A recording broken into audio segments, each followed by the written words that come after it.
सो हम फाइनली ले पहुंच चुके हैं। आज डेट है 12 अप्रैल 2024। बर्फ़ का ही हद तक पिघल चुकी है और चांसेस बहुत कम है स्नो लेपर्ड के। हमने पूरी रात काफ़ी लोगों को कांटेक्ट किया, उनसे पूछा कि कहाँ हम कैसे देख सकते हैं। फिर सुबह हमें 11 बजे ये news milli.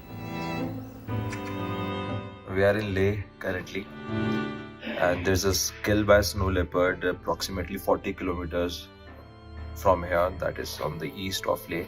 It will take approximately 1 hour. We're just waiting for the right information where exactly the kill is and how to trek to that mountain. Let's hope for the best if we get a good shot of snow leopards today. सो अभी time हो रहा है दिन के 2 और हम निकल पड़े हैं स्नो लेपर्ड की तलाश में। लोकल्स के थ्रू जो हमें कोऑर्डिनेट्स मिले थे वो हेमिस नेशनल पार्क के मिले हैं, जो यहाँ से लगभग 40 किलोमीटर दूर है। हेमिस नेशनल पार्क इंडिया का सबसे बड़ा पार्क है। इसकी हाइट जो है वो 3000 मीटर से 5000 मीटर तक है और ये लद्दाख रीजन और जम्मू एंड कश्मीर रीजन दोनों में ये पड़ता है। और दुनिया में स्नो लेपर्ड की सबसे ज़्यादा डेंसिटी इसी नेशनल पार्क पे पाई जाती है। यहाँ लद्दाख के अंदर में स्नो लेपर्ड स्पॉट करना बहुत डिफ़िकल्ट है, क्योंकि यहाँ पे ऑक्सीजन लेवल है वो बहुत कम है। सो पहाड़ पे जाना ऑलमोस्ट नामुमकिन हो जाता है। जो भी स्नो लेपर्ड आप यहाँ पे देखते हैं वो मोनोकुलर या बड़े लेंसेज या बाइनोकुलर्स इन्हीं के थ्रू आप यहाँ पे देखते हैं। स्पीति में ये थोड़ा सा इजी हो जाता है, क्योंकि स्पीति ऑल्टीट्यूड भी लो है स्पीति का, एंड वो एक छोटी वैली है। सो वहाँ काफ़ी क्लोज इनकाउंटर्स हुए हैं आज तक स्नो लेपर्ड के। हम आज इरफान के साथ में निकले हैं हेमिस नेशनल पार्क की तरफ। इरफान यहाँ के लोकल स्पॉटर हैं जो सालों से स्नो लेपर्ड की स्पॉटिंग कर रहे हैं।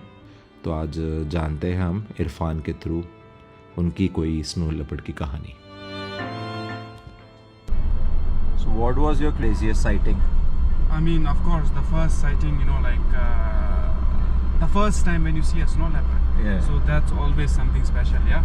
I mean, it was a sighting of very close sighting, 50 meters, 80 meters maximum. Okay. Where we got the, news. I mean, we were in Ule. It's a story of 7-8 years ago, back in 2016. Okay. Where we were leading a group. And then on the day on which the kill happened, we didn't saw it because it was late night, right? Okay. And then what happens is whenever the snow leopard makes a kill, it will be around, Around, that comes carcass to eat for the it, next 2-3 days, right? Yeah. Unless and until it finishes everything, only then the leopard moves on. So we have to go, and snow leopard are nocturnal in nature. They only do their movement in the morning and in the evening, and the entire day they will sleep. Yeah, so Okay. they have this behavior, right? So me and my friend were assigned to go early in the morning, the first light 5:30, to go and check, if the leopard is right at the carcass or not, where the kill was made.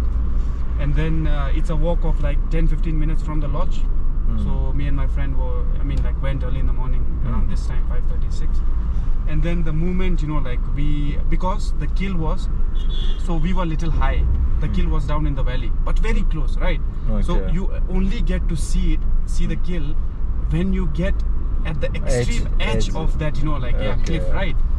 So the moment we, arrived there, the leopard was right on the kill, and then, that eye contact, Oh. yeah, for the first time. I mean, even, when I close my eyes now, when a snow leopard thing, comes, a conversation like that, I close my eyes, that movement is I see that. imprinted, in my mind. That 15 second, 10-15 second of, the eye contact that we had on that day. I don't know, it was something, you got enlightened, yeah? Yeah. A feeling like that, yeah? Where, wow, beautiful, man. So that was one of the most, the first Amazing. and one of the most beautiful sightings of a leopard that I had. And after that, so there was a mountain right in front of it. So snow leopard, don't like humans to come that close, right? So our presence made it, move around, right? And then there was a peak mountain right in front of us, and then there was snow, not that deep, but then like there was snow, and then the way the snow leopard walked, like all the way to the peak of like that mountain in a zigzag manner. It would take a human like 2.5 hours to climb it. It made it in like less than 1 minute. Yeah, and then every 10 steps like it was going up, looking at us again, going up, looking at us. So me and my friend didn't spoke a single word. With that silence, you can feel that silence. When that sighting was happening right in front of our eyes. So yes, brother, that was the most magical sighting I ever had in my life.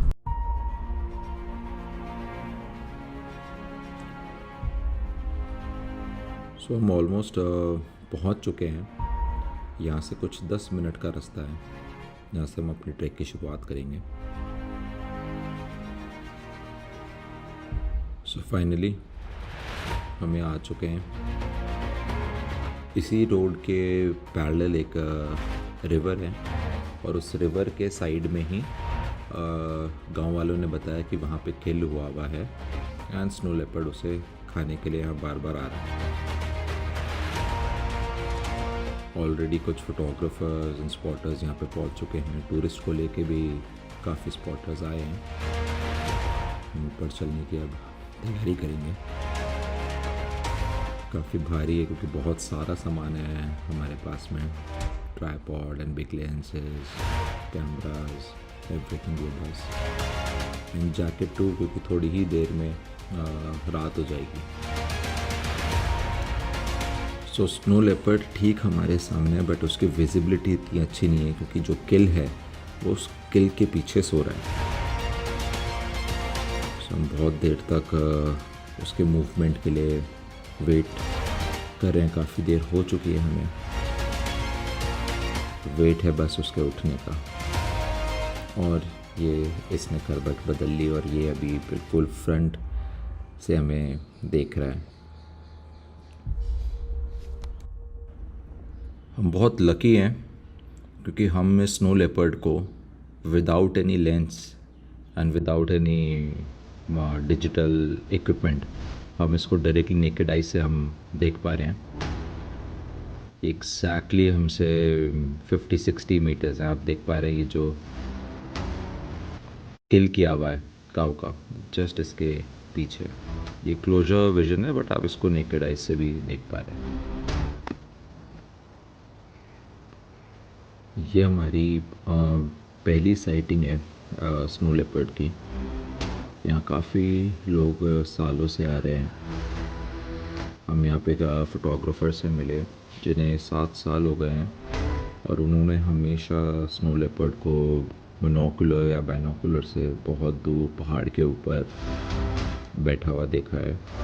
और उनकी भी ये first sighting है जिसमें इतना close encounter like hardly 70 metres पे snow leopard हमारे सामने है। बस हम वेट कर रहे हैं इसके उठने का। बहुत देर हो चुकी है।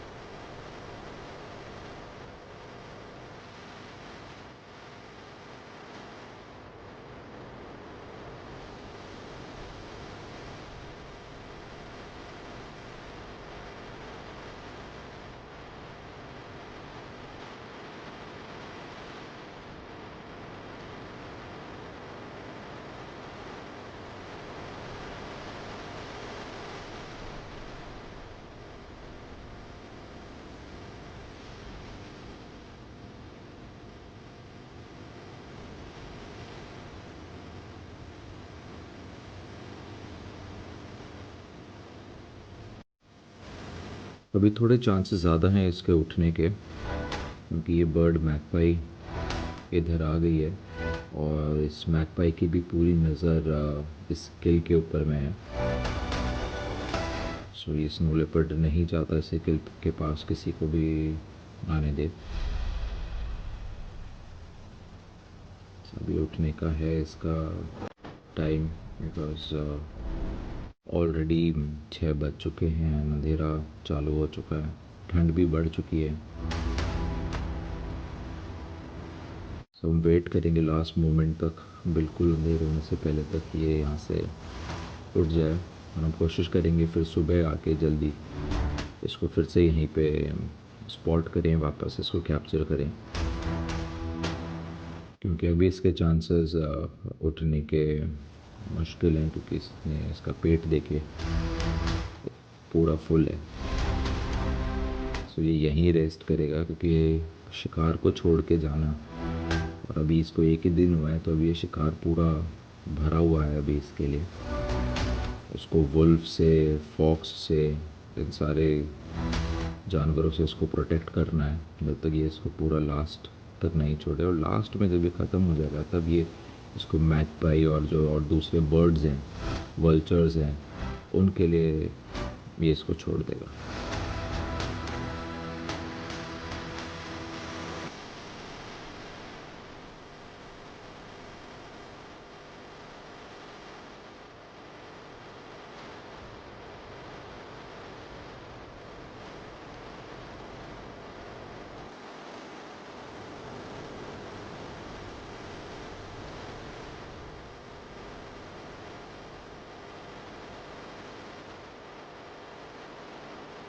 सो इसी के साथ साथ जब तक हम स्नो लेपर्ड के उठने का वेट कर रहे थे, हमने यहाँ पे हिमालयन ब्लू शीप भी स्पॉट करी। सो मोनोकुलर से आप देख सकते हैं उसको, ये ऊपर काफ़ी दूर, बहुत ज़्यादा दूर, मोनोकुलर से भी बहुत मुश्किल हुई हमें इसको स्पॉट करने में, बट ये पूरा ग्रुप है।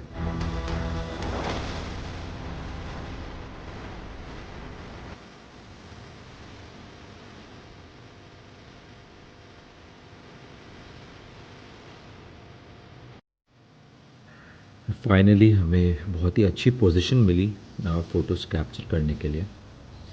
मेरा स्नो लेपर्ड से डायरेक्ट आई कांटेक्ट भी हुआ। शाम ढलने लगी है और ठंड बढ़ चुकी है बहुत ज़्यादा, और क्योंकि हम एक बिल्कुल वैली के बीच में, जिसमें दोनों तरफ पहाड़ हैं, एक तरफ स्नो लेपर्ड है और एक तरफ हम। सो हवा जो है वो काफ़ी ज़्यादा तेज़ हो चुकी है अब।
सो फाइनली रात हो चुकी है और इसके उठने के चांसेस बिल्कुल भी नहीं हैं। हमने बहुत देर वेट किया, 2 घंटा हमने इसको ऑब्ज़र्व किया कि अब उठेगा और हम इसका कुछ बढ़िया सा शॉट ले पाएंगे, बट आज तो कोई लक नहीं इसके मूवमेंट का। बट कल देखते हैं, कल हम सुबह फिर से तैयारी करके अर्ली मॉर्निंग 6 o'clock हम ट्राई करेंगे यहाँ पे आने का। और हम सुबह फिर 6 बजे दोबारा इसी लोकेशन पर आए और जो हमने देखा वो once in a lifetime में होने वाली साइटिंग थी। पार्ट 2 में हम आपको बताएंगे कि क्या हुआ और कैसे हुआ। उसके लिए लिंक मैंने डिस्क्रिप्शन में मेंशन कर दिया है, या आप आपके स्क्रीन पे भी देख सकते हैं।